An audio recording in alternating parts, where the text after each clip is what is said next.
रोहित पवार के बयान पर प्रतिक्रिया देते हुए नाना पटोले ने कहा कि राज्य की जनता के बीच कई तरह की चर्चाएं चल रही है। मुख्यमंत्री ने जांच कराने की बात कही है, लेकिन सवाल यह है कि जांच में देरी क्यों हो रही है। उन्होंने कहा कि गुजरात में हुई घटना की वास्तविक स्थिति अब तक लोगों के सामने स्पष्ट नहीं आई है, जिससे संदेह और भ्रम की स्थिति बनी हुई है।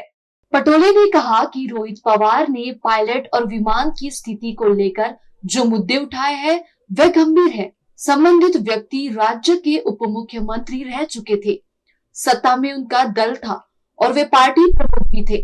ऐसे में यदि किसी दुर्घटना में उनकी मृत्यु को लेकर लोगों के मन में संदेह है तो सरकार को आगे आकर निष्पक्ष जांच कर सच्चाई जनता के सामने रखनी चाहिए।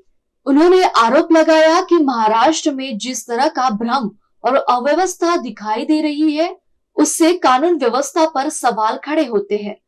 राज्याच्या जनतेलाच वाटते की हा घातपात आहे, अशा पद्धतीच्या अनेक लोकांमध्ये चर्चा आहे।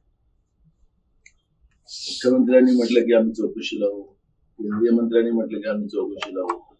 मूळ प्रश्न आहे की याला उशीर का होत आहे आणि ज्याप्रमाणे गुजरातमध्ये झालेली विमान दुर्घटना आणि त्यामध्ये अजूनपर्यंत त्याचं वस्तुस्थिती लोकांच्या पुढे न येणं हा एक संभ्रमाचा विषय या ठिकाणी निर्माण झालेला आहे।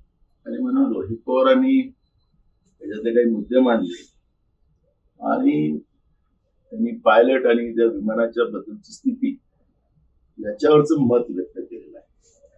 त्यामुळे मला असं वाटतं की राज्याचे जे उपमुख्यमंत्री होते, सत्तेमधले म्हणजे त्यांचा पक्ष होता, तेच पक्ष प्रमुख होते, मग अशा लोकांच्या अशा पद्धतीच्या दुर्घटनेमध्ये जे मृत्यू झाले त्याच्याबद्दलच संशय लोकांच्या मनात असेल तर सरकारने पुढे येऊन रोहित पवारांनी जे मुद्दे मांडले त्याची चौकशी करून तातडीनं जनतेच्या समोर ते मांडावे आणि एकदा स्पष्टीकरण त्याचं यावं।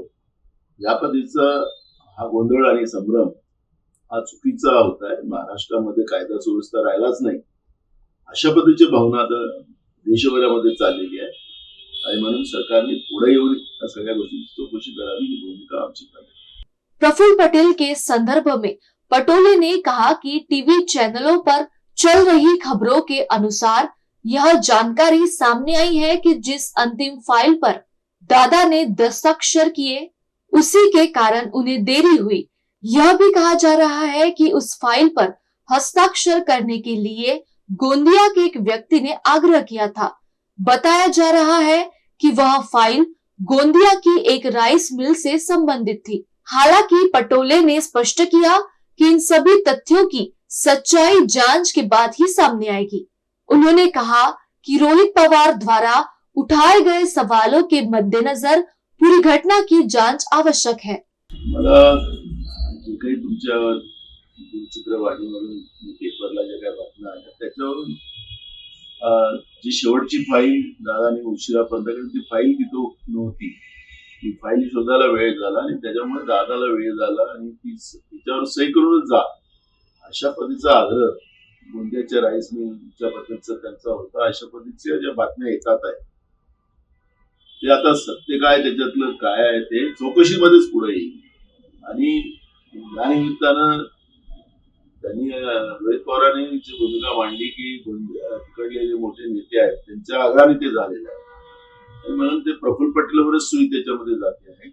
म्हणून आम्ही हेच म्हणतोय की कोणी केलं नसेल काय असेल ती वस्तुस्थिती पुढे यावी ही भूमिका आमची आहे। लोकसभा अध्यक्ष पर अविश्वास प्रस्ताव को लेकर पटोले ने कहा कि एक तरफा निर्णय लेने की प्रवृत्ति देखी जा रही है।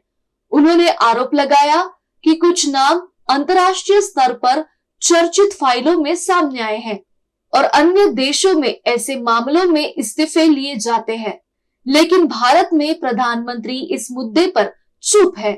पटोले ने कहा कि स्पीकर सरकार को बचाने के लिए काम कर रही है, न कि जनता के हित में, इसीलिए उनके खिलाफ अविश्वास प्रस्ताव लाया गया है। पटोले ने मांग की कि सभी मामलों में पारदर्शी और निष्पक्ष जांच कर सच्चाई देश और राज्य की जनता के सामने लाई जाए। अविश्वास त्यांच्याबद्दल आणलेला आहे, पण एकतर्फा निर्णय घेणाऱ्या या पद्धतीचा जो स्पीकर आपण पाहिलेला आहे ओम बिर्लाच्या रूपानं, आज देशच धोक्यात आलेला आहे. देश विकला जातो आहे. आपले देशाचे प्रधानमंत्री एप्स्टीन फाईलमध्ये त्यांचं नाव आलेलं आहे. केंद्रातले मंत्री जे पेट्रोलियम मंत्री पुरी ते त्यांचं नाव आलेलं आहे. अनेक लोकांचं नाव त्याच्यामध्ये आलेलं आहे. आपण पाहिलं असेल की जगाच्या पाठीवर ज्या लोकांची नाव आली त्यांचे राजीनामे ते देत आहेत. पण आपल्या देशाचं प्रधानमंत्री आज डोळे लपवत आहे, स्वतःला लपवून घेत आहे, लोकसभेत जात नाही आहे, लोकसभेत बोलायला तयार नाही आहे. म्हणजेच चोर के दाढी में तिनका आहे. अशा परिस्थितीत स्पीकर त्यांना वाचवण्यासाठी, म्हणजे आता प्रधानमंत्रीच लोकसभेमध्ये सुरक्षित नाही अशा पद्धतीचं स्टेटमेंट करणं, याचाच अर्थ की लोकसभेचे अध्यक्ष जे आहेत ओम बिर्ला हे सरकार वाचवण्यासाठी तिथं बसलेले आहेत, जनतेला न्याय देण्यासाठी नाही, आणि म्हणून त्यांच्या विरोधातला हा अविश्वास आहे.